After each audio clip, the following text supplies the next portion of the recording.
लोकांना आठवड्यात एकदा पाणी मिळतंय. निदान निदान 2 दिवसांनी एकदा तरी भरलं तरी मिळावं. रस्ता प्रॉब्लेम जिथं जाशीला तिथं रस्ते इतके खराब आहेत, ॲक्सिडेंट अपघात होण्याची शक्यता जास्त आहे. त्याच्याशिवाय जे सरकारी आपले हॉस्पिटल आहेत, हॉस्पिटल सुद्धा चांगले व्हायला पाहिजेत. त्याच्यात लाईटची सोय कधी कधी दिवसभर लाईट जाते. लाईटची काही बोळामध्ये गल्लीमध्ये लाईट नसतात. त्या लाईटची सोय यायला बघायला. आणि लोकनियुक्त सरकार काय यायला पाहिजे की आपल्या भागात नगरसेवक कोण असेल त्याला आपण जाऊन विचारू शकतो हे कर म्हणून. प्रशासनाला आपण तिथे जाऊन आयुक्तांना विचारू शकत नाही. त्यांनी करतो म्हटले तर ठीक आहे, एवढंच होत आहे. त्या पुढं काय होत नाही.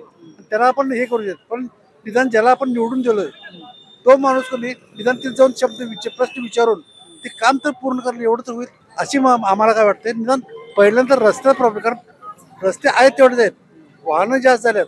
परंतु वाहनं जास्त झाल्यामुळे नाही, खड्डे असल्यामुळं वाहनं चुकविताना नाही, पादचारी म्हणा किंवा हे म्हणा वाहन धारक म्हणा ते सुद्धा एक ॲक्सिडेंट होण्याची शक्यता जास्त आहे. त्यामुळं रस्ते, पाणी आणि लाईट या सोयी व्हाव्यात अशी आमची इच्छा आहे. चव आहे कोल्हापुरी, गोकुळ लई भारी.